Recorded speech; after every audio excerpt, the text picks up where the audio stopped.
नमस्कार दोस्तों, CSCS group में आपका स्वागत है। आज हम लोग देखेंगे नेशनल एजुकेशन पॉलिसी का एनालिसिस।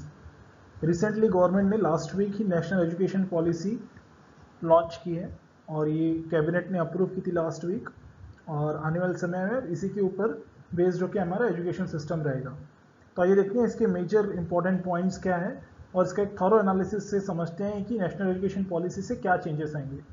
सबसे पहले मैं आपको बता दूं कि ये बहुत ही ज़्यादा हॉलिस्टिक अप्रोच में इस एजुकेशन पॉलिसी को बनाया गया है, और ये एजुकेशन पॉलिसी एक ड्रास्टिक चेंज लाएगी हमारे पूरे सिस्टम पे। ठीक है, क्योंकि किसी भी समाज का भविष्य उसके एजुकेशन सिस्टम, उसके टीचर्स, उसकी शिक्षण पद्धति के ऊपर ही डिपेंड करता है। ठीक है, तो अगर ये बहुत अच्छा होगा जिसमें एक हॉलिस्टिक अप्रोच लिया जाएगा, तो निश्चित तौर पे हमारा भारत और हमारा देश भी बहुत उन्नत करेगा। तो आइए चालू करते हैं इसके इंट्रोडक्शन पार्ट से। इसमें एम क्या है, हम करना क्या चाहते हैं नेशनल एजुकेशन पॉलिसी लाने के लिए, या फिर इसको लाने की वजह से हम क्या अचीव कर सकते हैं। तो सबसे पहले हम समझना चाहिए कि हमने जो SDG that is sustainable development goals 4 जो अडॉप्ट किया था 2015 में, ठीक है, जो कि 2030 एजेंडा है, वो कहता है कि ensure inclusive and equitable quality education and promote life long learning opportunities for all. अब देखिए, यहाँ पर ये समझना बहुत ज़रूरी है कि हमने किन बेसिस को सामने रखते हुए नेशनल एजुकेशन पॉलिसी बनाई है। तो ये क्या बोलता है, इंक्लूसिव और इक्विटेबल क्वालिटी एजुकेशन। ठीक है, सबके लिए और सबको लेते हुए, मतलब समाज के हर वर्ग को लेते हुए और संपूर्ण समाज को लेते हुए आपको एक क्वालिटी एजुकेशन प्रोवाइड करनी है जो कि life long learning opportunities provide करेगा। अब यहाँ पर ये लाइफ लॉन्ग लर्निंग समझना भी बहुत ज़रूरी है। ये लाइफ लॉन्ग लर्निंग का मतलब यहाँ पर है कि आप एडल्ट एजुकेशन के बारे में भी यहाँ पर डिस्कस करेंगे कि ना सिर्फ बचपन से लेके 3 साल की उम्र से लेके का एजुकेशन, रादर पूरे लाइफ टाइम में आप एजुकेशन जो हासिल करते हैं उसके बारे में भी इसमें फोकस किया गया है।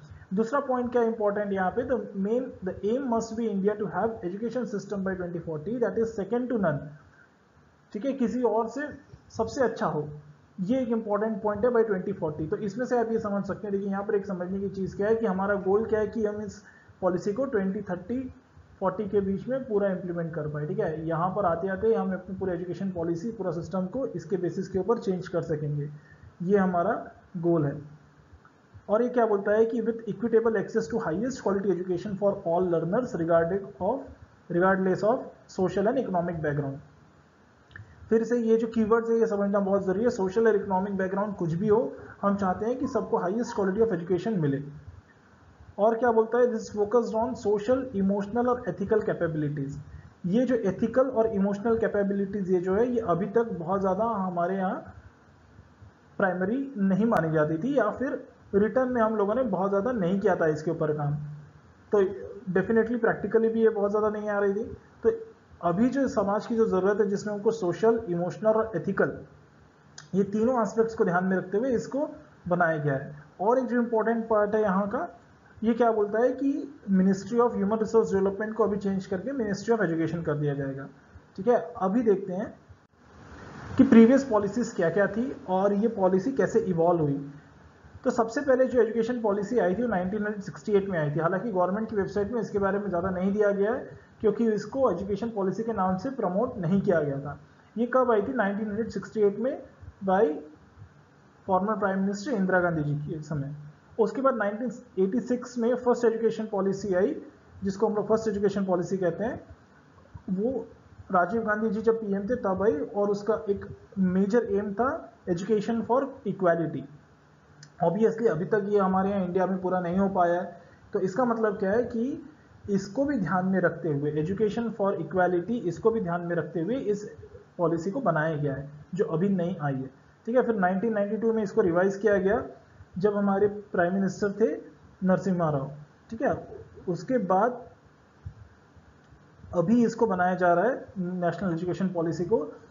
उस समय से लेकर अभी तक जो मेजर डिफरेंस आया है वो ये है कि 86 और 92 तक हमारे यहाँ children to free and compulsory education act आया नहीं था। ठीक है, right of children to free and compulsory education, ये नहीं आया था। ये हुआ 2009 में। अब इसके बाद एजुकेशन पॉलिसी को रिवाइज नहीं किया गया था। अब देख लीजिए कितना इंपॉर्टेंट ये राइट ऐड हुआ हमारे कॉन्स्टिट्यूशन में, उसके बाद अभी तक हमने पॉलिसी को चेंज नहीं किया था। तो जो अभी करंट गवर्नमेंट है उसके मैनिफेस्टो में भी उन्होंने कहा था कि हम लोग पॉलिसी को रिवाइज करेंगे ताकि एक हॉलिस्टिक अप्रोच में हमारे इंडिया का एजुकेशन सिस्टम ला सके या फिर बना सके, जिसमें सबसे इंपॉर्टेंट पॉइंट जो फ्री एंड कंपल्सरी एजुकेशन रहेगा ऑब्वियसली। ठीक है, अब ये क्या हो गया, it gives let down legal underpinnings for achieving universal elementary education. ठीक है, ये हमारा नेशनल एजुकेशन पॉलिसी में इसको भी हमने कवर किया हुआ है। अब देखिए इसके प्रिंसिपल पॉलिसीज क्या है। अच्छा, यहाँ पर एक और बात समझने की है कि इवॉल्व कैसे हुई ये पॉलिसी। जैसा कि मैंने अभी कहा था कि पॉलिसी इवॉल्व होना, ये समझना भी, इसकी जर्नी समझना भी बहुत ज़रूरी है। देखिए 2015 में MHRD ने कहा था कि भाई अभी हम लोग नेशनल एजुकेशन पॉलिसी या फिर न्यू एजुकेशन पॉलिसी बनाने के लिए कमेटी का गठन करेंगे। तो ठीक है, 2015 में शुरू हुआ, जो 2016 में जाके एक कमेटी बनी। उस कमेटी का नाम था evolution of new education policy. इसके चेयरमैन थे लेट श्री TSR सुब्रमण्यम, जो कि कैबिनेट सेक्रेटरी थे। ठीक है, उसका एक ड्राफ्ट आया। उसके बाद 2017 में एक और कमेटी बनाई गई जिसका नाम था committee for draft national education policy. इसके चेयरमैन थे डॉक्टर के कस्तूरी रंजन जी, जो कि फॉर्मर इसरो चीफ थे। राइट, सो इन्होंने जो इन दो कमेटियों से जो ड्राफ्ट आया, बेसिकली जो सेकेंड वन से ड्राफ्ट आया 2017, जिसमें के कस्तूरी रंजन जी थे, उसके ऊपर बेस्ड ये पूरी नेशनल एजुकेशन पॉलिसी है। ठीक है, इनके ड्राफ्ट वर्जन गवर्नमेंट ने पहले से mygov.gov.in या फिर और जो गवर्नमेंट की वेबसाइट से उसमें दिए थे, ताकि एक आम इंसान भी, आम जनता भी उसमें अपनी राय प्रस्तुत कर सके और उसको इनकॉर्पोरेट किया जा सके अगर वो कन्विंसिंग है तो। ठीक है, अब इसकी प्रिंसिपल्स क्या है ये देख लेते हैं। ठीक है, ये कहता है कि recognising, identifying and fostering the unique capability of each student. हम लोग चाहते हैं कि हर स्टूडेंट में जो यूनिक कैपेबिलिटी है उसको आइडेंटिफाई करे, रिकॉग्नाइज करे और उसको बढ़ावा दे। और जो अभी की डेट में हमारा जो सिस्टम चल रहा है कि बिल्कुल हार्ड सेपरेशन बिटवीन स्ट्रीम है। जैसे कि मैं आपको एग्जांपल दे दूं कि ये बायो वाला बंदा है, हम लोग डिस्कस करते हैं ये बायो वाला बंदा है, भैया ये तो साइंस बैकग्राउंड का है, PCM लिया हुआ है इसने, तो ये पक्का इंजीनियरिंग करेगा। ये बायो वाला है, ये पक्का मेडिकल में जाएगा। उसके बाद क्या आ जाएगा, जो कॉमर्स लिया ये, और ये तो आर्ट्स साइंस वाला, सॉरी आर्ट्स कॉमर्स वाला, ये तो पक्का कॉमर्स कर। ये जो बाइफर्केशन है ये अभी गवर्नमेंट खत्म करना चाहती है। तो इसके लिए वो कह रही है कि no hard separation between streams. और क्या लाना चाह रही है, multi disciplinarity and holistic education. इस पॉलिसी को जब आप पढ़ेंगे तो आप पाएंगे कि सारे हायर एजुकेशन इंस्टीट्यूशंस जो है वो गवर्नमेंट मल्टी डिसिप्लिनरिटी करना चाहती है, मतलब जिसमें आर्ट्स भी हो, कल्चर भी हो, टेक्नोलॉजी भी हो, मेडिकल भी हो, लैंग्वेज भी हो, ये सारी चीज़ें हायर एजुकेशन इंस्टीट्यूशंस में इनकॉर्पोरेट हो जाए। ये है गवर्नमेंट का vision through is this national education policy. और क्या कहता है, एम्फेसिस ऑन कंसेप्चुअल अंडरस्टैंडिंग। और सबसे जो हमारे इंपॉर्टेंट एस्पेक्ट है कि हमारे बच्चों को, स्टूडेंट्स को, हमारे इंडिया के सिस्टम की वजह से क्वेश्चन सॉल्व करना तो आ जाता है पर उनका कॉन्सेप्चुअल अंडरस्टैंडिंग नहीं होता। अगर आप किसी भी एग्जाम के बारे में सोचेंगे, फर्ज कीजिए मान लीजिए आपने JEE के एग्जाम के बारे में सोचा, ये जस्ट एग्जाम्पल, ये किसी को हार्म करने के लिए नहीं है, जस्ट एक पॉजिटिव वे में इस एग्जाम्पल को समझने की कोशिश की है। JEE की एग्जाम जो बंदा क्रॉस करता है उसमें उतना कॉन्फिडेंस नहीं रहता है। मैं ये नहीं कह रहा हूँ कि सबके साथ यही हालत है, पर उसमें उतना कॉन्फिडेंस नहीं रहता कि वो कॉन्सेप्ट उसका बिल्ड हो पाए। होता क्या है कि हमारे जितने भी कोचिंग सेंटर्स हैं वो आपको JEE क्रॉस करवाना तो सिखा देते हैं, पर आपको कॉन्सेप्ट्स बहुत ज़्यादा नहीं बताते हैं, जो कि एक दूसरी बड़ी प्रॉब्लम है। इसलिए लोग JEE क्रॉस करने के बावजूद जब IITs या फिर NITs में जाते हैं तो उनको बहुत दिक्कतें आती है। अब क्या चाहती है गवर्नमेंट इसके थ्रू कि क्रिएटिविटी और क्रिटिकल थिंकिंग बढ़े। ठीक है, हम लोग ना सिर्फ लेबर के जैसा काम करें बल्कि हमारी क्रिटिकल थिंकिंग भी इवॉल्व हो। ठीक है, ये बहुत ज़्यादा इंपॉर्टेंट एस्पेक्ट था कि जो कि हमारा अभी तक की एजुकेशन पॉलिसी में नहीं रिफ्लेक्ट होता था। Promoting multilingualism and power of language, ये समझना भी बहुत इंपॉर्टेंट। देखिए यहाँ पर सबसे ज़्यादा इंफेसिस जो दिया हुआ है वो मल्टीलिंगुअलिज्म के ऊपर दिया हुआ है। मतलब क्या कहना चाहती है यहाँ पर गवर्नमेंट कि आपकी जो इंडियन लैंग्वेजेस है उसको प्रमोट करें, क्योंकि जो भी बच्चों का विकास होता है वो 6 साल के बीच या फिर 8 साल तक सबसे ज़्यादा होता है, और उसमें उसको लैंग्वेज सीखना बहुत आसान होता है। इसलिए बचपन से ही उसको मल्टीलैंग्वेजिज्म करवाने के लिए गवर्नमेंट ने प्रमोट किया। यहाँ पे एक्सटेंसिव यूज ऑफ टेक्नोलॉजी, ठीक है। आज जब कोरोना काल में तो ये सबसे ज़्यादा इंपॉर्टेंट हो गया समझना कि देखिए टेक्नोलॉजी नहीं होता तो शायद हमारा एजुकेशन सिस्टम भी पूरा का पूरा बैठ गया होता, हम लोग कुछ नहीं कर पाते। आज कई सारे IITs NITs ने, यूनिवर्सिटीज़ ने अपने एग्जाम्स कंडक्ट किए हैं, लोगों को इस कोरोना में भी अपनी डिग्रीज मिली हुई है, जिसकी वजह से वो किसी अपने कंपनीज में या फिर आगे का करियर परस्यू कर पा रहे हैं। अगर ऐसा नहीं होता तो निश्चित तौर पे ये सारी चीज़ें नहीं हो पाती। तो इसलिए extensive use of technology government promote कर रही है। और जो इंपॉर्टेंट पार्ट है, light but tight regulatory framework. ऐसा नहीं है कि आपको यहाँ पर ढीला छोड़ दिया और आपके ऊपर मॉनिटरिंग करने के लिए कुछ नहीं है। तो इसलिए गवर्नमेंट कह रही है कि जो आपका असेसमेंट होगा वो लाइट बट टाइट रहेगा। ठीक है। आउटस्टैंडिंग रिसर्च को प्रमोट कर रही है गवर्नमेंट। हमारा रिसर्च एंड डेवलपमेंट में बहुत कम योगदान है, हम लोग बहुत इमर्ज कर रहे हैं पर जितना चाहिए उतना नहीं हो पा रहा है। तो इसके लिए भी गवर्नमेंट चाह रही है कि आउटस्टैंडिंग रिसर्च कर पाए और जो सारा चीज इंप्लीमेंट हो रहा है उसका कंटिन्यूस रिव्यू कर पाए। ठीक है। और इसमें गवर्नमेंट कहती है, ये गवर्नमेंट का बिल्कुल इंपॉर्टेंट लाइन है कि education is a public service. ठीक है। ये इंपॉर्टेंट एस्पेक्ट है इस पूरी पॉलिसी का। अगर आपने इसके पहले का ड्राफ्ट पढ़ा होगा, जो एजुकेशन पॉलिसी का जो ड्राफ्ट आया था उसको अगर आप पढ़ेंगे तो उसका 24.6 जो सेक्शन था, ठीक है, ये ड्राफ्ट की बात कर रहा हूँ मैं, ये जो फाइनल पॉलिसी आई है उसका नहीं कर रहा हूँ मैं। उसमें गवर्नमेंट ने क्या कहा था कि इंडियन एजुकेशन सर्विस, ये कैडर शुरू किया जाएगा जो कि हायर इंजीनियरिंग या हायर एजुकेशनल इंस्टीट्यूशंस में रजिस्ट्रार की पोस्ट तक जाएंगे और वहाँ का एडमिनिस्ट्रेशन को संभालेंगे। ठीक है। तो उससे क्या होगा कि जो एडमिनिस्ट्रेशन की जो प्रॉब्लम्स आ रही थी उसके लिए एक एजुकेशन कैडर बनाया जाएगा और उसको इंडियन एजुकेशन सर्विसेज नाम दिया जाएगा, जो कि डायरेक्टली यूपीएससी के थ्रू रिक्रूट होंगे। ठीक है। और जो ऑल इंडिया सर्विस कहलाएगी। इसलिए गवर्नमेंट ये भी कह रही है कि education is a public service और इसी बेसिस पे उसको यूपीएससी में भी इंक्लूड करने के लिए सोचा गया था। पर ऑब्वियसली इस पॉलिसी में ऐसा कुछ नहीं दिया हुआ है। ठीक है। ये ड्राफ्ट में था, उसको हटा दिया गया। पर इसको आप बिल्कुल सोच सकते हैं कि आने वाले समय में आपको ऐसा कुछ दिखेगा, क्योंकि एक समय में हमारे कॉलोनियल एम्पायर जब यहाँ हमारे यहाँ था, मतलब जब ब्रिटिशर्स यहाँ पर थे, तब एजुकेशन सर्विस नाम की एक सर्विस हुआ करती थी जिसको इंडिपेंडेंस के पहले ही एबॉलिश कर दिया गया था। अब चलते हैं कंटेंट ऑफ एनईपी। ठीक है। इसके 4 पार्ट्स है। जब आप इस एजुकेशन पॉलिसी को देखेंगे तो इसमें 4 पार्ट्स में डिवाइडेड है। सबसे पहले school education, higher education, other की areas of focus and how to make it. ठीक है। ये 4 पॉइंट्स के ऊपर हम लोग पूरा डिस्कशन रखेंगे और बिल्कुल टॉपिक वाइज हम लोग समझने की कोशिश करेंगे कि गवर्नमेंट ने अपने नेशनल एजुकेशन पॉलिसी में क्या क्या बदलाव किए हैं और वो एक आम जनता की लाइफ में कैसे चेंजेस लाएंगे। आइए इसके पार्ट 1 में चलते हैं, जो कि है स्कूल एजुकेशन। अब देखिए, अभी तक हमारा जो स्कूल एजुकेशन हुआ करता था उसका एक स्ट्रक्चर था 10+2।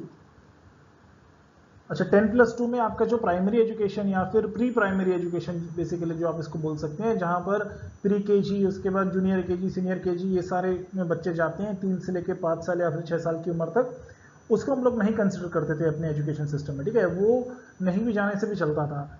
पर ये सारे सिस्टम अभी हट गए। इसलिए अगर आप एजुकेशन पॉलिसी भी पढ़ेंगे तो आपको इसी टाइप का एक स्ट्रक्चर दिखेगा। अगर आप ओरिजिनल पॉलिसी भी पढ़ेंगे तो उसमें भी आपको इसी टाइप के 2 फिगर्स दिखेंगे। अब इस फिगर से समझने की कोशिश करते हैं। आइए देखते हैं क्या बोलता है ये फिगर। ये है हमारा न्यू स्ट्रक्चर। ठीक है। ये न्यू स्ट्रक्चर में क्या कहते हैं कि एक होगा आपका फाउंडेशनल, तो ये जो है ये हो गया फाउंडेशनल। उसके बाद आ गया आपका मिडिल, ये हो गया आपका मिडिल लेवल। उसके बाद आपके पास आ गया प्रिपरेटरी और उसके बाद आ गया आपके पास सेकेंडरी। ठीक है। अभी चेंजेस कहाँ पर आया देख सकते हैं आप, ये 3 से जो 6 साल तक का एज ग्रुप था, इसमें भी हमने फाउंडेशनल कोर्स को इस्टेब्लिश किया हुआ है। जैसे कि 3 साल से आंगनवाड़ी, प्री स्कूल, ये चलेगा 3 से 6 साल तक, और क्लास 1 से लेके क्लास 2 6 से 8 साल तक की उम्र में। ठीक है। इसको हम लोग फाउंडेशनल कोर्स बोलेंगे, ये पूरे पैकेज को। और ये 5+3+4 क्या है, देखिए ये हो गया 5, 3+2 5 ईयर्स, यहाँ पे हो गया ये 3 साल, ये हो गया 3 ईयर्स, ये हो गए 4 साल। हो गया ये 5+3+3+4। ठीक है। तो ये इस तरीके से हमारे एजुकेशन सिस्टम को इन्होंने डिफाइन किया हुआ है। और ये क्या कह रहे हैं कि 3 साल हमको जाने हैं क्लास 3 से 5 तक, obviously class 3, class 4 and class 5, और ये एज ग्रुप रहेगा 8 से लेके 11 तक।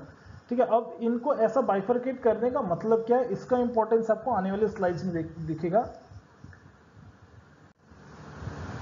सबसे पहला जो इसमें आपको समझने की जरूरत है कि ECCE early childhood care and education, हमारा जो अर्ली चाइल्डहुड केयर एजुकेशन यहाँ पर हम लोगों के लिए इसलिए लिखा है क्योंकि बहुत इंपॉर्टेंट है। लोग सबसे ज़्यादा प्रॉब्लम्स यहीं पर फेस करते हैं। अगर आपकी चाइल्डहुड में आपको एजुकेशन अच्छा मिला है तो आपके सारे सब्जेक्ट्स में आपको इंटरेस्ट आएगा, और ये आप अपने पर्सनल एक्सपीरियंस से भी आप इसको समझ सकते हैं।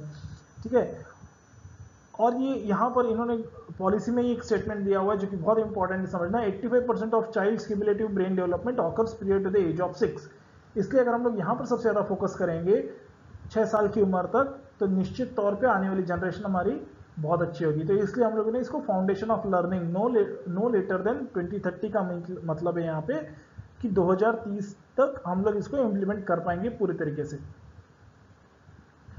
अब ये क्या कहना चाहता है कि to attain optimal outcomes in the domains of physical motor development, cognitive, socio emotional, ethical development, cultural, artistic development of communication, early language, literacy, numeracy. देखिए आप कितने सारे एरियाज में गवर्नमेंट ने फोकस करने की कोशिश की है जो 6 साल तक हो। फिजिकल और मोटर डेवलपमेंट, निश्चित तौर पे उसका फिजिकल बॉडी जो है वो डेवलप हो पाए और उसकी जो बोलने की क्षमता है वो डेवलप हो पाए, कॉग्निटिव डेवलपमेंट हो पाए, सोशियो इमोशनल एथिकल डेवलपमेंट हो पाए। आप कई बार देखेंगे कि जहाँ बच्चे लोग को प्राइमरी एजुकेशन इस तरह का अच्छा नहीं मिलता, वो आगे चल के उतने इमोशनली या फिर सोशली अच्छे नहीं हो पाते हैं, या फिर एथिकली उनमें उतने चीज़ें डेवलप नहीं हो पाती। कल्चर और artistic development, development of communication, early language, literacy and numeracy. देखिए लैंग्वेज को भी यहाँ पर इन्होंने बहुत इंपॉर्टेंस दिया हुआ है, क्योंकि मदर टंग में जब भी हम कोई चीज़ को समझते हैं तो हमको बहुत आसानी से वो चीज़ समझ में आ जाती है। अब इसको इम्प्लीमेंट कैसे किया जाएगा, तो गवर्नमेंट ने NCERT से कहा है कि national curricular and pedagogical framework for early education, care and education, इसको बनाया जाएगा, जो कि 2 फेज में इसको इम्प्लीमेंट करेगा, या फिर 2 करिकुलम बनाएगा। एक हो जाएगा 0 to 3 ईयर्स और एक हो जाएगा 3 to 8 ईयर्स के इसमें। और क्या इसके लिए देखिए आपके पास टीचर्स लगेंगे, तो टीचर्स को ट्रेन करना भी उतना ही इंपॉर्टेंट है। आप कई बार देखेंगे कि आपने भी कभी फेस किया होगा, ये किसी को अगेन यहाँ पर कोई हैम्पर करने के लिए नहीं, पर देखिए आपने कई बार फेस किया होगा जब आपके बचपन की एजुकेशन अच्छी नहीं होती है कि कोई टीचर्स अच्छे नहीं मिलते हैं, तो निश्चित तौर पे आपको सब्जेक्ट्स में उतना इंटरेस्ट नहीं आता है। पर वहीं कोई टीचर बहुत अच्छा होगा तो आपको लाइफ लॉन्ग वो चीज़ याद रहेगी। तो इसलिए हमको टीचर्स को भी उन्नत करना बहुत ज़्यादा ज़रूरी है, क्योंकि ये एक बहुत इंपॉर्टेंट एस्पेक्ट है आपका एजुकेशन सिस्टम का। तो इसमें क्या बोलते हैं इन लोग कि 6 मंथ का एक सर्टिफिकेट प्रोग्राम करेंगे, जो 10+2 पास आउट है जो टीचर्स, और जिनका एजुकेशनल क्वालिफिकेशन लोअर है उनके लिए 1 साल का डिप्लोमा किया जाएगा आज की डेट में। और इंपॉर्टेंट पॉइंट्स क्या है कि national mission on foundational literacy and numeracy will be set up by MHRD on priority. ये क्या करेगी, लिटरेसी और न्यूमेरेसी के लिए फाउंडेशन कोर्स को तैयार करेगी। टीचर्स वैकेंसी विल बी, ये इंपॉर्टेंट पॉइंट देखिए मैंने यहाँ पर हाईलाइट किया हुआ है, निश्चित तौर पे वैकेंसी बढ़ेंगी और वैकेंसी को फिल करने के लिए एक टाइम बाउंड मैनर में एक सिस्टम चला जाएगा। ठीक है, तो जो हमारा बेरोजगारी है अभी, जो कि टीचर्स अच्छे हैं पर उनको रोजगार नहीं मिल पा रहा है, निश्चित तौर पे उनके लिए बहुत फायदेमंद पॉइंट है इस एजुकेशन पॉलिसी में। और क्या कहता है कि एक national repository for high quality resource on foundational literacy and numeracy will be made available on the digital infrastructure and knowledge sharing.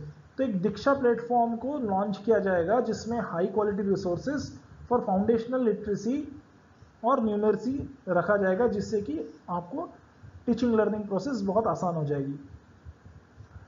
All school children shall undergo the regular health checkup specially for 100% immunisation in schools and health card will be issued. देखिए ये जो aspect है ये generally बड़े बड़े private स्कूलों में होता है, ये सरकारी स्कूलों में बहुत कम देखने को मिलता है, या फिर एक मिडिल लेवल के जो प्राइवेट स्कूल्स हैं या फिर एक लोअर साइड के जो प्राइवेट स्कूल्स हैं उसमें भी देखने के लिए नहीं मिलता। तो गवर्नमेंट ने यहाँ पर एक बहुत इंपॉर्टेंट एस्पेक्ट को भी जोड़ा है कि आपकी हेल्थ, जो बच्चों की हेल्थ है उसके ऊपर फोकस करते हुए भी 100% हेल्थ चेकअप किया जाएगा सारे बच्चों का, और रेगुलर हेल्थ चेकअप होगा और उसके लिए कार्ड्स भी इशू किए जाएंगे। और एक इंपॉर्टेंट पॉइंट है कि curtailing the dropout rates and ensuring universal access to education at all levels। अब इसको इंश्योर करने के लिए आप खुद ही सोच सकते हैं कि ड्रॉप आउट रेट्स क्यों होते होंगे? सबसे पहले तो आपके पास स्कूल्स नहीं होंगे, इंफ्रास्ट्रक्चर नहीं होगा, इसलिए ड्रॉप आउट्स बढ़ते होंगे और उनको ट्रैक करने का मैकेनिज्म नहीं होगा। तो बिल्कुल इसी चीज़ को ध्यान में रखते हुए गवर्नमेंट ने ये भी सोचा है कि हम लोग बिल्डिंग इंफ्रास्ट्रक्चर बनाएंगे और उसको ट्रैक करने का मैकेनिज्म बनाएंगे। और करिकुलम पेडागॉजी इन स्कूल्स, अब स्कूल्स में इसको कैसे डिज़ाइन किया जाएगा? देखिए फाउंडेशनल स्टेजेस को, ये सारी डेफिनेशन पार्ट है, जिनको फाउंडेशनल स्टेज, प्रिपरेटरी स्टेज और मिडिल स्टेज, सेकेंडरी स्टेज नहीं पता उनके लिए। तो फाउंडेशनल स्टेज मतलब 0 to 3 और 3 to 8। उसके बाद प्रिपरेटरी स्टेज आ जाएगी आपकी एज ग्रुप 8 से 11 तक, मतलब ग्रेड्स 3 to 5। उसके बाद मिडिल स्टेज क्लास 6 से लेकर क्लास 8 तक। उसके बाद आ जाएगा सेकेंडरी स्टेज क्लास 9 से 12, जिसमें दो पार्ट्स रहेंगे, फेज 1 में रहेगा 9 to 10 और फेज 2 में रहेगा 11 to 12। देखिए इन सारी चीज़ों का मीनिंग है कि गवर्नमेंट ने फेज 1 फेज 2 क्यों रखा है। अगर कोई बंदा 10th के बाद वोकेशनल ट्रेनिंग जाना चाहता है तो निश्चित तौर पे वो जा सकता है, ठीक है, और आने के बाद फिर वो वहाँ से होके आने के बाद अपने क्रेडिट सिस्टम के बेस्ड वो 11th 12th को फिर से परस्यू कर सकता है, ठीक है। तो यहाँ डिसकंटिन्यूटी भी इंसान कर सकता है। तो इसके लिए गवर्नमेंट ने क्या कहा है कि option of exiting after grade 10 and reentering in the next phase, ठीक है। ये इंपॉर्टेंट एस्पेक्ट है, देखिए, जो कि अभी तक इतना फॉर्मली लोगों को नहीं मालूम था इसके बारे में। Adding art and sports in education, देखिए अभी तक हमारे यहाँ कहते थे कि पढ़ोगे लिखोगे तो बनोगे नवाब, खेलोगे कूदोगे तो बनोगे खराब, राइट। तो इसको हटाने के लिए गवर्नमेंट ने बहुत इंपॉर्टेंट एस्पेक्ट यहाँ पे जोड़ा हुआ है कि आर्ट्स और स्पोर्ट्स को भी एजुकेशन में इंक्लूड कर लिया, ठीक है। अभी क्या हो गया, कस्टमाइजेबल एंड फ्लेक्सिबल स्ट्रक्चर। अगर आपने अपने यूनिवर्सिटी सिस्टम्स में देखा होगा कि आप आगे चल के इलेक्टिव सब्जेक्ट चूज कर सकते हैं, फ्लेक्सिबल स्ट्रक्चर ले सकते हैं कि अगर आप आने वाले समय पे कम सब्जेक्ट्स लेना चाहते हैं तो इस बार आप ज़्यादा सब्जेक्ट्स ले लिए। इस टाइप के एक स्ट्रक्चर को स्कूल्स में भी इम्प्लीमेंट करने के लिए गवर्नमेंट ने इस पॉलिसी में लिखा हुआ है, इसलिए वो कह रही है कि कस्टमाइजेबल और फ्लेक्सिबल स्ट्रक्चर। और यहाँ पर एक इंपॉर्टेंट पॉइंट है कि wherever possible the medium of instruction will be at least up to grade 5, preferably up to grade 8 and beyond will be home and mother language, local language और regional language। ये बहुत important aspect है क्योंकि कई बार language की वजह से, जो कि बहुत इंपॉर्टेंट एस्पेक्ट होता है हमारी लाइफ का, उसकी वजह से हमको चीज़ें समझ में नहीं आती। इसलिए गवर्नमेंट चाहती है कि अपने मदर टंग में या फिर लोकल लैंग्वेज में आप चीज़ों को सीखें लोअर स्टैंडर्ड्स में। ऑब्वियसली हायर जब आप स्टैंडर्ड्स में पहुँचेंगे, क्लास में पहुँचेंगे, तो आप डिफरेंट लैंग्वेज मीडियम चूज कर सकते हैं। और यहाँ पर एक चीज़ समझने की, जिनको कन्फ्यूजन होता है कि जिनको लगता है कि भाई हमारी लैंग्वेज को तो हैम्पर कर दिया जाएगा, ऐसा कुछ नहीं है। गवर्नमेंट ने इसके लिए 3 लैंग्वेज फार्मूला को अपनाया हुआ है। गवर्नमेंट चाहती है कि बचपन से ही लोग कम से कम 3 लैंग्वेजेस सीखे और एटलीस्ट क्लास 6 तक तो सिर्फ और सिर्फ इन 3 लैंग्वेजेस में आपको इंडियन लैंग्वेजेस सीखनी है, ठीक है। तो ये इंडियन लैंग्वेजेस कहाँ से निकलेगी? ऑब्वियसली जो 22 लैंग्वेज हमारे कॉन्स्टिट्यूशन के 8 शेड्यूल में दी हुई है वहां से निकलेंगे, ठीक है। तो इन 22 लैंग्वेजेस में से आपको कोई भी 3 लैंग्वेजेस चूज करनी है और गवर्नमेंट का एम्फेसिस रहेगा कि भाई आप संस्कृत को भी चूज करेंगे।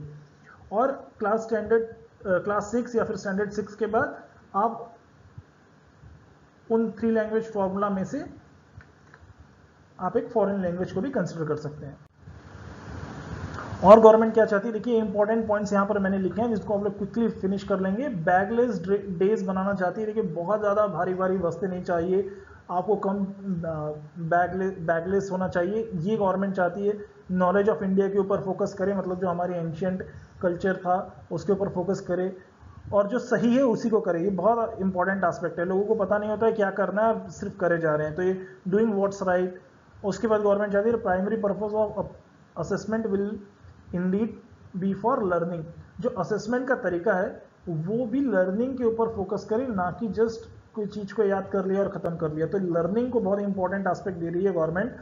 और गवर्नमेंट कह रही है कि भाई हम लोग प्रोग्रेस कार्ड को भी पूरा रिवैम्प कर देंगे, 360 degree multi dimensional report card को यहाँ पर लाया जाएगा मार्केट में, और जिसमें AI बेस्ड टूल रहेंगे। मतलब आप अपने बच्चे का या फिर अपने आप का AI बेस्ड टूल्स के ऊपर आप अपना एक थॉरो एनालिसिस कर सकते हैं कि आप कौन से सब्जेक्ट्स में अच्छे हैं, किस में बुरे हैं, ठीक है। उसके हिसाब से अपना कैरियर को डिसाइड कर सकते हैं। Obviously teachers truly shape the future of our children and therefore the future of our nation. ये तो चाणक्य ने भी कहा था कि भैया जिस समाज में शिक्षाविद को सबसे ऊंचा स्थान दिया जाए उस समाज की उन्नति कोई रोक नहीं सकता। तो इसलिए टीचर्स को भी यहाँ पर बहुत ज़्यादा इंपॉर्टेंट दिया हुआ है और उनके लिए भी बहुत सारी व्यवस्थाएं गवर्नमेंट ने इस पॉलिसी के थ्रू लाई है। और यहाँ पर टीचर्स की क्वालिटी को इंश्योर करने के लिए भी national professional standard for teachers को भी इंट्रोड्यूस किया जाएगा, जो कि 2022 तक पूरा फंक्शनल हो जाएगा। और गवर्नमेंट चाहती है कि 2030 तक जो बीएड की डिग्री है उसको 4 साल की बीएड डिग्री कर दिया जाए, और जो बाकी जो अभी बीएड की डिग्री है उसको खत्म कर लिया जाए। इसका मतलब ये नहीं है कि वो इनवैलिड रहेंगे, अदरवाइज ये पूरा कोर्स ही चेंज हो जाएगा। और ये इंपॉर्टेंट एस्पेक्ट है जो कि यूपीएससी के एस्पिरेंट्स के लिए होगा। सर्व शिक्षा अभियान को अभी हम लोगों ने कह लिया है कि समग्र शिक्षा अभियान, ठीक है। और उसके बाद चलते हैं part 2, that is higher education. यहाँ पर ये बहुत इंपॉर्टेंट है, institutional restructure and consolidation. Government चाहती है कि जो कंप्लीट हायर एजुकेशन की इंस्टीट्यूशंस है उनको रिस्ट्रक्चर किया जाए। अब ये एक कंफ्यूजिंग स्टेटमेंट हो सकता है, लोग इसके ऊपर ये भी सोच सकते हैं कि गवर्नमेंट अपना एनक्रोचमेंट करना चाहेगी। बिल्कुल गवर्नमेंट ऐसा नहीं करना चाहती है। आपको पॉलिसी को पढ़ना और एक पॉजिटिव वे में समझना बहुत ज़्यादा जरूरी है। गवर्नमेंट चाहती है कि हम लोग यूनिवर्सिटीज़ को बाइफरकेट करें और यूनिवर्सिटीज़ को रिसर्च इंटेंसिव और टीचिंग इंटेंसिव यूनिवर्सिटीज़ में डिवाइड किया जा सके। और अभी के जो ऑटोनॉमस डिग्री ग्रांटिंग कॉलेजेस हैं उनको गवर्नमेंट ने एसी इस शॉर्ट फॉर्म में, that is autonomous degree granting colleges के अंडर रखा हुआ है। और क्या कहती है इस पॉलिसी में गवर्नमेंट की 2040 तक all higher education institution that is HEIs shall aim to become multidisciplinary. जैसे कि मैंने कहा था कि आपकी यूनिवर्सिटी में, आपका हायर एजुकेशन इंस्टीट्यूट में मेडिकल भी होगा, इंजीनियरिंग भी होगा, टेक्नोलॉजी भी होनी चाहिए, आर्ट्स भी होगी, ठीक है, कल्चर भी होगा, लैंग्वेज भी होगी, ये सारी चीज़ें होगी। आप ये देख सकते हैं, बिल्कुल हमने जो टॉप 10 यूनिवर्सिटीज़ हैं वर्ल्ड की, फॉरेन यूनिवर्सिटीज़, उनसे हमने ये आइडिया को लिया हुआ है। आप देखेंगे हार्वर्ड में बंदा मेडिकल भी करता है, कल्चर भी में भी जाता है, आर्ट्स में भी जाता है, टेक्नोलॉजी में भी जाता है, इंजीनियरिंग में भी जाता है, इस सारे एस्पेक्ट्स में उन लोग काम करते हैं। तो यही गवर्नमेंट का एम है कि भाई मल्टीडिसिप्लिनरी हो जाओ। ऐसा नहीं हो कि एक ही स्ट्रीम पे चले जा रहे हो, क्योंकि एक ही जगह चलोगे तो कहीं नहीं पहुंच पाओगे। ये गांधी जी का कोड भी उन्होंने वहाँ पर दिया हुआ है, ठीक है। Deem to be universities, affiliating technical universities, unitary universities, बहुत सारी यहाँ पर टैग गवर्नमेंट ने आने बीते समय में दिए हुए थे, जिसको गवर्नमेंट अब पूरा एबॉलिश करना चाहती है और उसको सिर्फ यूनिवर्सिटीज कहेगी, obviously fulfilling the criteria as per the norms. और एक जो इंपॉर्टेंट एस्पेक्ट है जो कि अभी न्यूज़ में बहुत ज़्यादा चल रहा था, वो ये है कि gross enrolment ratio in higher education to be raised by 50% और रेज टू 50% बाय 2030, ठीक है। इसका मतलब 3 point seats to be added in higher education. अभी जो हमारा ग्रॉस एनरोलमेंट रेशियो है वो नियर टू 26% है, जो कि बहुत कम है, ठीक है। ये नेशनल एवरेज है, कोई प्लीज कंफ्यूज मत होना कि किसी स्टेट स्पेसिफिक है। स्टेट स्पेसिफिक लिस्ट अलग से दी हुई होती है। ये नेशनल एवरेज में हम लोग चाहते हैं कि हम कम से कम 50 तक पहुंच जाए 2035 तक। और क्या कहती है गवर्नमेंट कि under graduate degree will be either 3 और 4 ईयर्स, और उसमें आप डिफरेंट स्टेप्स पे, डिफरेंट ईयर्स पे आप एक अपना सर्टिफिकेट लेके चले जा सकते हो। तो 1 साल अगर आपने कंप्लीट कर लिया तो vocational training in professional areas का सर्टिफिकेट मिलेगा। अगर आपने 2 साल उसमें कंप्लीट कर लिए हैं तो आपको डिप्लोमा सर्टिफिकेट मिलेगा। अदरवाइज आपने 3 या फिर 4 साल कंप्लीट कर लिए हैं तो आपको एक डिग्री सर्टिफिकेट मिलेगी, ठीक है।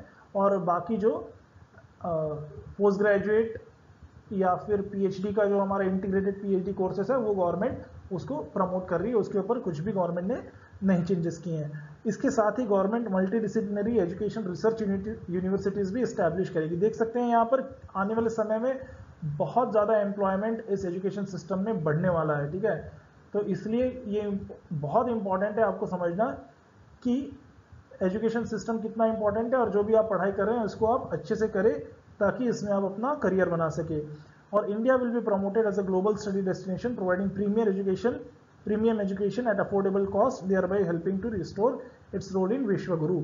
अभी भी आप देखेंगे न्यूज़ में, आप देख रहे होंगे कि काफ़ी सारे NITs और IITs ने ग्लोबल प्लेटफॉर्म पे अपने आप को डिस्प्ले किया था ताकि बाहर की कंट्रीज से स्टूडेंट्स को यहाँ पर अट्रैक्ट किया जा सके। साथ ही HEI teaching duties will not be excessive and student teaching ratio not too high. अब देखिए स्टूडेंट्स टू टीचर्स रेशियो अगर बहुत ज़्यादा है, इसका मतलब क्या होता है कि निश्चित तौर पे आपके टीचर्स बहुत कम होंगे। तो गवर्नमेंट क्या कहती है कि भाई स्टूडेंट टू टीचर रेशियो को हम लोग कम करेंगे, जिसकी वजह से मोर नंबर ऑफ टीचर्स हम लोग एम्प्लॉय कर सके और स्टूडेंट्स के ऊपर कंप्लीट फोकस दिया जा सके। तो ये एक इंपॉर्टेंट एस्पेक्ट यहाँ से समझने का है कि जो अगेन आपको बताता है कि निश्चित तौर पे हायर एजुकेशन इंस्टीट्यूशंस में आपके एम्प्लॉयमेंट निश्चित बढ़ेंगे आने वाले समय पे। पर आपको ये भी समझना है कि क्वालिटी एजुकेशन होना बहुत इंपॉर्टेंट है, जो कि आने वाले स्लाइड्स में आपको बताऊंगा कि गवर्नमेंट ने कहाँ एम्फेसिस किया हुआ है। अब चलते हैं according to justice JS Verma. ये एक बहुत इंपॉर्टेंट फैक्ट है जो कि आपको समझनी बहुत जरूरी है कि ये सारी चीज क्यों हो रही है। JS वर्मा कमीशन 2012 में ये कहा था कि over 10,000 in number are not even attempting serious teacher education but are essentially selling degrees। मैं हमारे यहाँ एजुकेशन का स्तर इतना खराब है कि कोई पढ़ाना नहीं चाहता और सिर्फ लोग डिग्री बेचने में लगे हुए हैं। और ये आप बिल्कुल अपने पर्सनल एक्सपीरियंस में अपने आजू बाजू के लोगों को भी देख के समझ सकते हैं कि आपके पास एक डिग्री तो होती है पर आपको कुछ आता नहीं है। ठीक है, तो गवर्नमेंट नहीं चाहती है कि आने वाले समय में इंडिया में ऐसे लोग जनरेट हो, जो भी डिग्रियां मिले उनमें लोगों के पास एक हुनर हो, एक स्किल हो। ये गवर्नमेंट का मेन उद्देश्य है यहाँ पे। तो by 2030 only educationally sound multidisciplinary and integrated teacher education programme shall be in force. ठीक है, गवर्नमेंट चाहती है कि 2030 तक जो सिर्फ और सिर्फ एजुकेशनिस्ट बनना चाहते हैं, जो कि साउंड मल्टीडिसिप्लिनरी नॉलेज रखते हैं, इंटीग्रेटेड टीचर्स के लिए एलिजिबल है, और वही लोग टीचर बन पाए। ये भी गवर्नमेंट का एक एम है। और क्या चाहती है कि common exam by NTA for teachers. ठीक है, NTA नाम की जो संस्था है गवर्नमेंट की, निश्चित आप इसको देख चुके होंगे। इसके बेसिस पे एक कॉमन एग्जाम को रखा जाएगा जो कि टीचर्स का रिक्रूटमेंट करेगी। ठीक है, national testing agency, that is NTA। और क्या कहती है कि PhD students will have a minimum number of hours of actual teaching experience gathered through teaching assistantship. काफ़ी सारे यूनिवर्सिटीज़ में PhD को असिस्टेंटशिप्स प्रोवाइड की जाती है, पर अब गवर्नमेंट उसको, जो कि ऑप्शनल होती है, जो अब गवर्नमेंट उसको कंपलसरी करने जा रही है। तो जो भी अब PhD जनरेट होंगी, they must have a complete good experience और first hand experience of teaching in their field. जो गवर्नमेंट का एस्पेक्ट है। नहीं तो आप देख सकते हैं कि कई बार PhD कैंडिडेट्स जो होते हैं, जो कि PhD कर चुके हैं, उनकी टीचिंग अच्छी नहीं हो पाती। इसका मतलब ये नहीं है कि उनको सब्जेक्ट नहीं आता, इसका मतलब ये ज़्यादा है कि उनकी प्रेजेंटिंग और प्रेजेंटेशन स्किल जो है वो डेवलप नहीं हुई रहती है, तो उसको गवर्नमेंट डेवलप करना चाहती है। ठीक है, इसलिए गवर्नमेंट ने ये वाला पॉइंट को ऐड किया हुआ है। और क्या कहते हैं कि by 2025 at least 50% of learners through the school and higher education system shall have exposure to vocational training. अच्छा, ये भी एक पॉइंट बहुत इंपॉर्टेंट है। देखिए, हमारे देश में वोकेशनल ट्रेनिंग को बहुत निम्न दर्जे से देखा जाता है कि अरे यार कुछ नहीं मिल रहा था इसलिए वोकेशनल ट्रेनिंग कर लिया। अगेन, ये किसी को हैम्पर करने के लिए नहीं है, पर आपको डिग्री होल्डर के जैसा नहीं देखा जाता है, जबकि विदेशों में ऐसा नहीं है। साउथ कोरिया में मोर देन 90% लोग वोकेशनल ट्रेनिंग करके काम करते हैं, जो कि हमारे देश में नहीं होता। इसलिए गवर्नमेंट चाहती है कि वोकेशनल ट्रेनिंग को बढ़ावा दिया जाए ताकि लोगों में स्किल डेवलपमेंट हो सके। Catalyzing the quality academic research in all fields through new through new National Research Foundation। एक NRF को बनाया जाएगा जो कि कैटलिस्ट की तरह काम करेगा बिटवीन एकेडमिया एंड रिसर्च। ठीक है, the centre and state will work together to increase the public investment in education sector to 6% of the GDP at earliest. गवर्नमेंट ने देखी कितनी बड़ी इंपॉर्टेंट यहाँ पे इन्वेस्टमेंट के बारे में कहा है कि 6% of GDP at the earliest investment करेगी एजुकेशन सेक्टर पे। इसको समझना भी बहुत जरूरी है। देखिए, रिसर्च एंड इनोवेशन पे इंडिया का जो करंट स्टेटस है वो 0.69% ऑफ द GDP है। अगर हम लोग इसको US से कंपेयर करें तो 2.8% का percent of GDP United states of America देता है रिसर्च और इनोवेशन में। इसराइल देता है 4.2, 4.3 इसराइल देता है और 4.2 साउथ कोरिया। इनके कंपैरिजन में अभी जो हमारा 0.69 है, निश्चित तौर पर बहुत कम है। पर अगर आप आने वाले समय में देखेंगे, हम लोग सबसे ज़्यादा इन्वेस्टमेंट इन सारी बड़ी बड़ी देशों से कंपेयर अगर करेंगे तो सबसे ज़्यादा इन्वेस्टमेंट अभी हम लोग GDP का परसेंटेज वाइज एजुकेशन सेक्टर पे इन्वेस्ट करेंगे। ऑब्वियसली यहाँ पर एक समझने की जरूरत है कि सारे देशों की GDP अलग अलग है, तो जो परसेंटेज वाइज जो फिगर आएगा वो बहुत अलग रहेगा।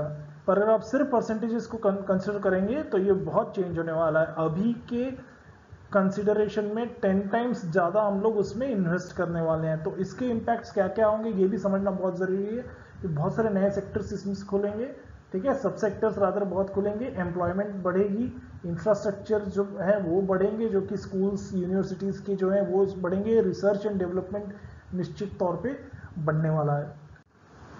और अदर की areas of the focus, promotion of agriculture education, इसमें बहुत कम है हमारा परसेंटेज, लेस देन 1% है यहाँ पे एजुकेशन, एग्रीकल्चर एजुकेशन, इसको भी बढ़ावा देना चाहती है गवर्नमेंट। बहुत कम इंस्टीट्यूट्स हैं, 9% से कम इंस्टीट्यूट्स इसके कॉन्ट्रीब्यूट होते हैं जो एग्रीकल्चर सेक्टर में है।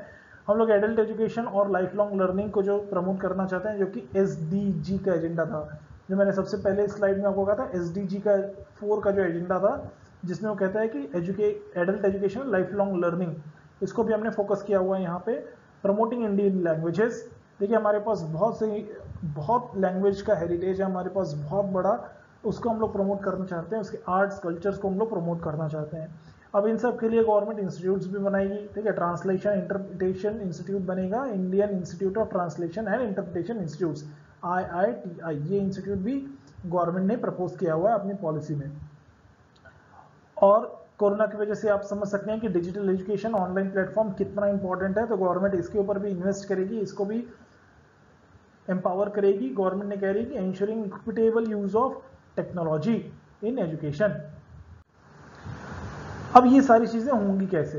ये सारे तो बहुत अच्छे स्वप्न हैं जो कि गवर्नमेंट ने कहे हैं अपनी पॉलिसी में, बहुत सारे इंपॉर्टेंट डिसीजंस गवर्नमेंट ने लिए हुए हैं, पर ये होगा कैसे? तो इसके लिए भी गवर्नमेंट ने एक कंप्लीट स्ट्रेटेजी प्लान की हुई है कि इसको बनाया कैसा जाए। तो फाइनेंसिंग के लिए affordable and quality education for all, ठीक है, ये फाइनेंसिंग के थ्रू होगा। Current public government center state expenditure on education in India has been 4.43 of the GDP analysis of, ठीक है, 4.43 of the GDP है, ये हमारा कहता है 2017-18 का बजट, ठीक है। अब क्या कहती है गवर्नमेंट कि 6% लाना चाहते हैं हम उसको, 6% आ जाएगा तो निश्चित तौर पे, जैसे कि मैंने पुराने स्लाइड में कहा था, कि बहुत सारे चेंजेस आपको देखने को मिलेंगे। अच्छा, आपने पॉलिसीज बना ली, सबसे इंपॉर्टेंट है उसको ट्रैक करना कि भाई इंप्लीमेंट हो रहा है कि नहीं। तो गवर्नमेंट ने इसके लिए भी अपना एक मैकेनिज्म तैयार किया हुआ है, subject wise implementation committee of experts बनाई जाएंगी, और जो ईयरली जॉइंट रिव्यूज लेंगे for the progress of implementation of the policy.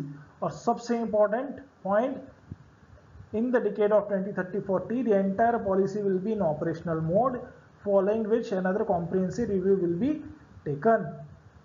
तो देखिए ये बहुत हॉलिस्टिक अप्रोच से बनी हुई पॉलिसी है, जिसमें मुझे बहुत पॉजिटिवनेस है, जो कि हमारे सिस्टम को, हमारे एजुकेशन सिस्टम को पूरा चेंज करके रखेगी और एक पॉजिटिव डायरेक्शन में लेके जाएगी, ठीक है। और एक बहुत ही पॉजिटिव विचारधारा से बनी हुई एक अच्छी पॉलिसी है। निश्चित तौर पे इसके इम्प्लीकेशंस आपको आने वाले समय पे दिखेंगे, पर आज की डेट में इसमें कोई भी ऐसे प्रॉब्लमेटिक चीज़ें नहीं दिखती है। ऑब्वियसली आप अपने एम्स जब ज़्यादा रखते हैं, जब आप बहुत एम्बिशियस होते हैं, तब आपको काम भी उतना ज़्यादा करना पड़ता है। तो निश्चित तौर पे हमारे कंट्री में लोगों को भी इसके लिए बहुत मेहनत करनी पड़ेगी इम्प्लीमेंटेशन के लिए, और जो मेन स्टेक होल्डर्स हैं, जो कि स्टूडेंट्स हैं, जिनके ऊपर बेस्ड टीचिंग लर्निंग प्रोसेस होगी, उनको भी उतना ही अपना योगदान देना पड़ेगा। अगर आपको ये वीडियो पसंद आया होगा गाइस, तो प्लीज़ सब्सक्राइब कीजिए, शेयर कीजिए, ताकि लोगों में और भी जागरूकता बढ़ेगी इस एजुकेशन पॉलिसी के बारे में। अगर आपको इस रिलेटेड कोई भी डाउट होगा तो प्लीज़ मुझे कमेंट बॉक्स में लिखिए, और आपको ये वीडियो कैसा लगा ये भी आप लिखिए। Thank you so much. जय हिंद।